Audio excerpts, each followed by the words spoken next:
All right, I am here in Ogunquit, Maine. I don't know if I'm pronouncing that right, but check out the view.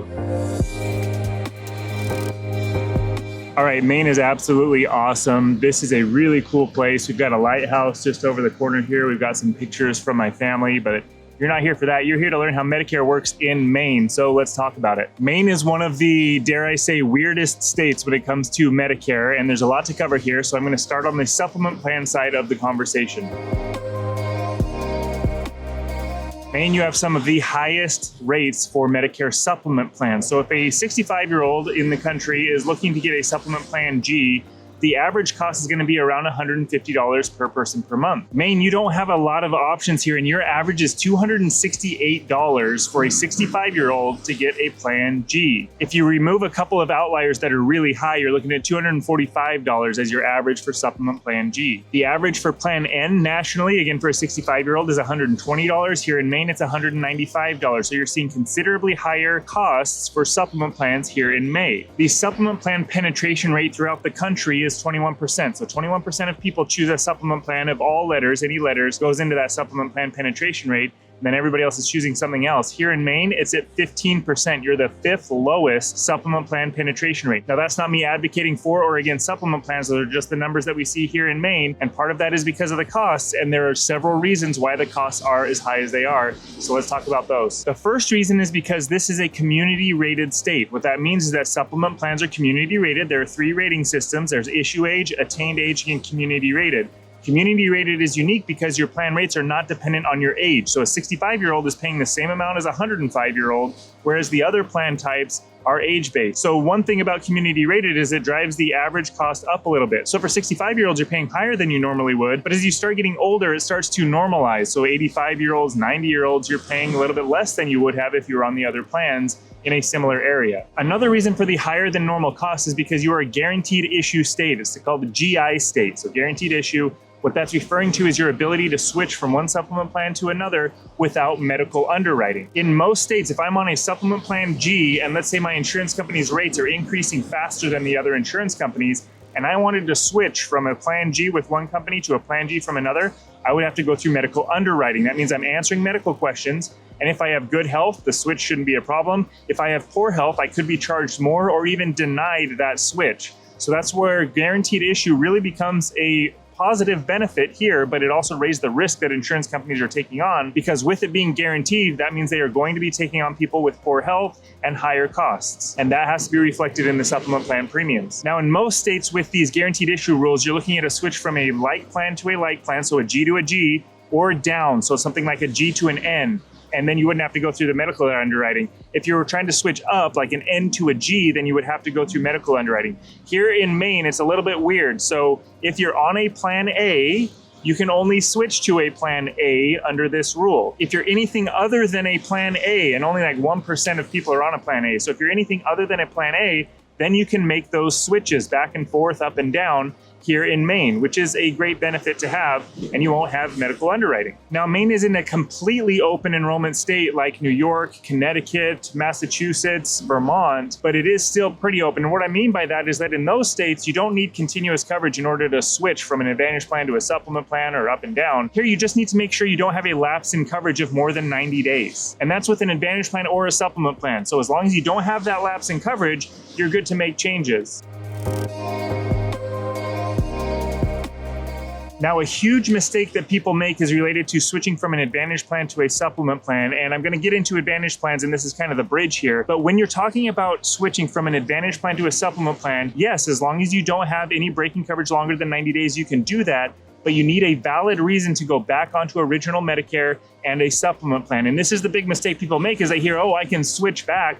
I have guaranteed issues. I can just switch back whenever I want.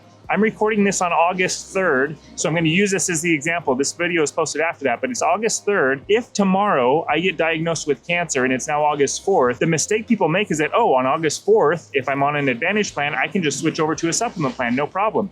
That's not how it works. You need a valid window to switch back onto original Medicare and a supplement plan. So for example, the annual enrollment period runs from October 15th to December 7th. That is a valid window. So in August here, if the problems are happening, I can't make a switch until October. However, even with the annual enrollment period, the changes I make during AEP go into effect on January 1st. What that means is that I'm stuck from August 4th, when I got my diagnosis, until January 1st, to where I am on the coverage of my Advantage plan. I'm not just making that switch quickly over to a supplement plan, I'm waiting. And that's not a problem if your Advantage plan is fine, you're still getting some coverage, but the mistake is thinking that, oh, I can just switch whenever I want and I'm gonna get it immediately.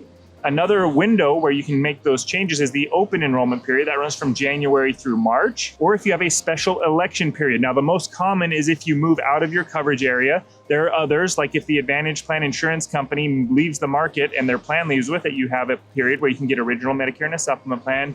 You're moving into a nursing home. There are certain special arrangements there. But outside of those, you're waiting for those periods. And even with those, the other consideration that you're going to want to think about is Part D, your drug coverage. With most Advantage plans, the drug coverage comes included with the Advantage plan. And now when you're moving to a supplement plan, you need to get the supplement plan and then pick up a standalone Part D plan.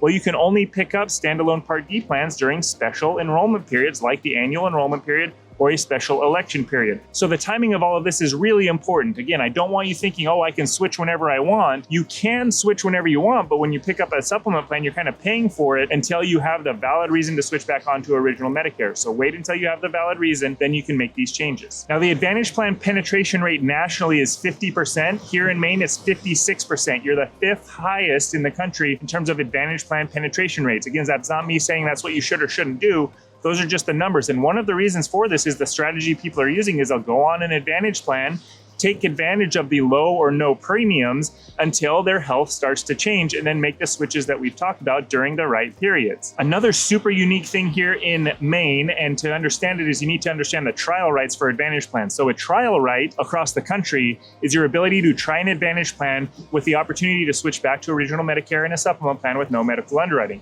Now, for the rest of the country, that's a 12-month period. There are 2 of them.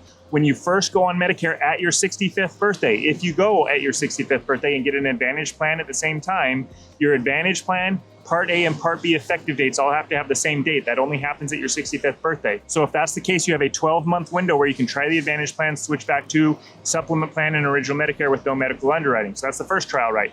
Second trial right doesn't matter with your birthday. It's if you go on Medicare at any age, let's say you're 70 years old, you go on for the first time and you take a supplement plan first.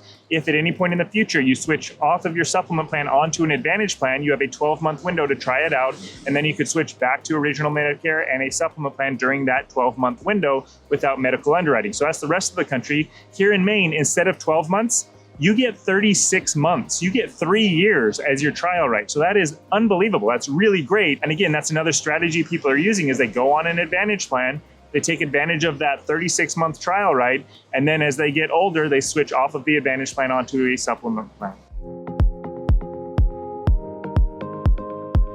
I'll finish up this video for how it works for those pre-65 on Medicare, and then I've got a secret word for you here at the end. But if you're qualifying for Medicare before 65, so you're disabled, you have end-stage renal disease, ESRD, or kidney failure, or you're diagnosed with ALS, otherwise known as Lou Gehrig's disease, in most states, you really don't have a lot of options. Either you don't have access to supplement plans, or you have only limited access to certain letters, or your rates are sky high. And a combination of those is common too, where you only have one plan letter and it's super high. Here in Maine, you have access to all of the plan letters and you have the same rates as anybody else. So that's a huge benefit here. You're really protecting those who are pre-65. All right, with all of this, it's so important, and I always recommend that you use a licensed independent agent to help you with this. It will never cost you anything. I'm not even saying you need to use us. Use our competitors. Just find somebody who's licensed and familiar with your area to help you compare the different plans, help you through these rules, and find the plans that will work well for you, getting you any discounts that apply, or finding rates or stable insurance companies. If you would like our help, my email is in the description of this video, or you can reach out to theretirementnerds.com. We'd be happy to help. All right, the secret keyword. I like to leave secret words at the end of my video